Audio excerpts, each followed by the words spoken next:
Assalamualaikum warahmatullahi wabarakatuh. Perkenalkan, nama saya Firda Fitriana Jaro. Di sini saya dari kelas Akuntansi Syariah 2.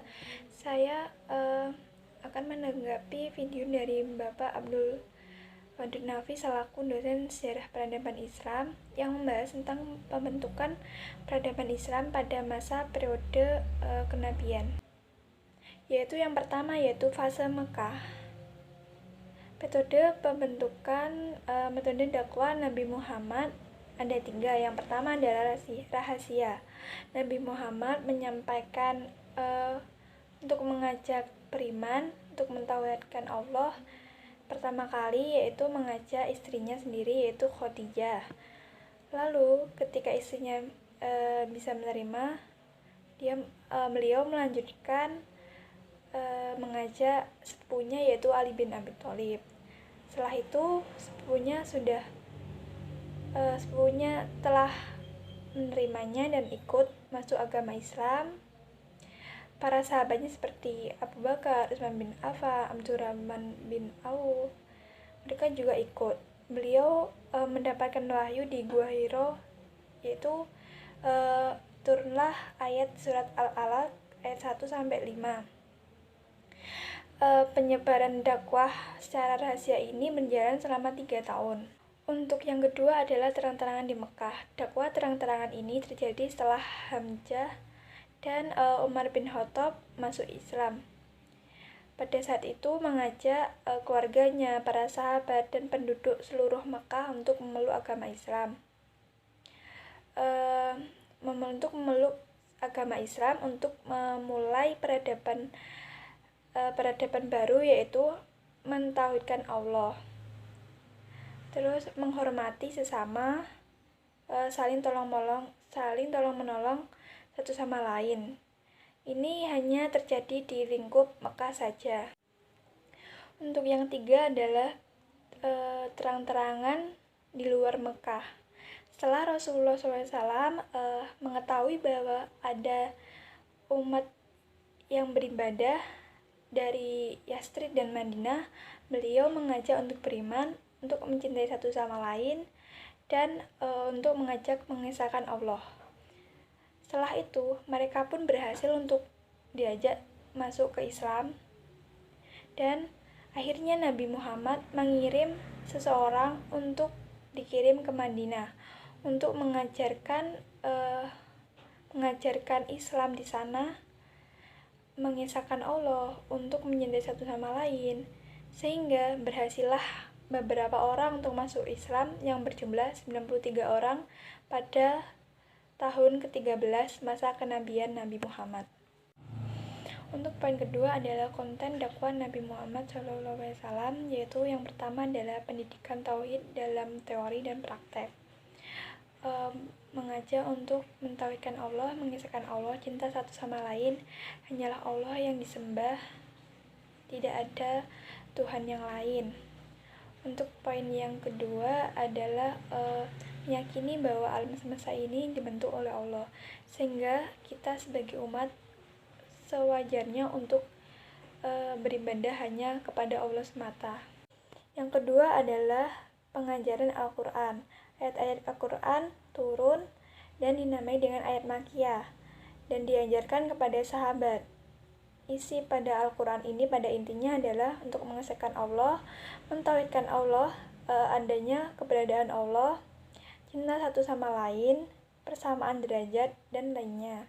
Bentuk-bentuk penolakan dakwah Nabi Muhammad SAW ada 3, yaitu yang pertama adalah menerimanya dengan lunak, tidak ada unsur mencaci maki, menfitnah, itu tidak ada respon untuk berbuat kasar. Yang kedua adalah semi lunak, sudah mulai menfitnah, sudah mulai merencanakan untuk menolak secara kasar. Yang 3 adalah kasar atau keji, ini sudah menfitnah, sudah melempari batu seperti yang dilakukan Abu Jahal dan Abu Lahab, sudah mulai mempengaruhi orang lain untuk ikut benci dan berbuat kasar. Untuk selanjutnya adalah faktor-faktor penolakan dakwah Nabi Muhammad SAW. Yang pertama, bidang politik kekuasaan, seperti kekuasaan Abu Jahal dan Abu Lahab. Mereka takut, khawatir bahwa adanya dakwah Nabi Muhammad, banyak orang yang masuk Islam dan banyak orang yang mau ikut dan tunduk kepada kekuasaan Nabi Muhammad, sehingga takutnya kekuasaan Abu Jahal dan Abu Lahab runtuh dan mulai menghilang, mulai berkurang karena adanya kekuasaan Nabi Muhammad ini. Yang kedua adalah sosial derajat manusia. Nabi Muhammad mengajarkan tidak adanya perbedaan. Semua orang sama, yang kaya dan miskin adalah sama, yang miskin dan kaya sama, yang majikan dan bunda adalah sama, tidak ada perbedaan satu sama lain, sehingga membuat risau bangsawan Mekah pada saat itu. Yang ketiga adalah agama dan keyakinan. Mereka, ajaran Nabi Muhammad SAW, fanatik dengan ajaran menyembah berhala, karena ajaran Nabi Muhammad mengisahkan Allah, menyembah Allah, mengajak kebaikan, tidak berbuat maksiat, dan menjauhi menyembah berhala. Untuk yang keempat adalah dalam bidang budaya, taklid kepada nenek moyang. Masih banyaknya orang-orang yang menyembah berhala, masih dalam taklid kepada nenek moyang. Yang terakhir adalah segi ekonomi. Jika banyak orang yang beriman, maka para pembuat patung akan terancam patungnya tidak akan laku. Yang kedua, pada masa fase kenabian di Madinah. Yang pertama yaitu mendirikan masjid. Nabi Muhammad setelah berada di Madinah, beliau langsung membangun masjid sebelum fasilitas-fasilitas yang lain dibuat. Karena masjid dijadikan sebagai tempat ibadah, berdiskusi. Yang kedua adalah mempersaudarakan antara kaum Ansor dan Muhajirin. Kaum Ansor adalah kaum yang menerima kedatangan Nabi Muhammad, sedangkan kaum Muhajirin adalah kaum yang hijrah bersama Nabi Muhammad. Nabi Muhammad mempersaudarakan mereka agar saling tolong-menolong seperti saudara kandung. Untuk yang ketiga adalah perjanjian saling membantu antara umat muslim dan bukan umat muslim, atau piagam Madinah, antara muslim dan bukan muslim, saling menghormati satu sama lain, saling toleransi, saling menjaga keamanan di Madinah. Yang keempat adalah meletakkan dasar-dasar politik, ekonomi, sosial pada masyarakat baru, yaitu meletakkan dasar-dasar politik, bagaimana menjadi pemimpin, membangun kerjasama yang baik, dan yang pada sosial yaitu cara mencintai satu sama lain, menghormati satu sama lain, tidak membeda-bedakan, dan pada segi ekonomi itu sendiri yaitu membangun pasar, bagaimana cara jual beli yang baik, terus cara jual beli yang baik, cara membangun sebuah pertanian yang baik itu bagaimana. Yang kelima adalah mengadakan penjajian terhadap seluruh penduduk Madinah untuk menjaga keamanan Madinah dari ancaman luar, untuk membangun Madinah meskipun harus peperangan yang harus dihadapi, terkhusus untuk menghadapi dari ancaman dari luar Madinah. Contohnya adalah kaum Quraisy. Yang keenam adalah memperkuat kekuatan militer. Untuk memperkuat kekuatan militer ini untuk berjalannya pembangunan Islam di Madinah agar tidak ada ancaman dari luar. Nah, pembentukan peradaban Islam pada masa kenabian ini bisa dirangkum. Yang pertama adalah mendirikan madrasah ilmiah, yaitu Madrasah Al-Arqam dan Madrasah Masjid Nabawi.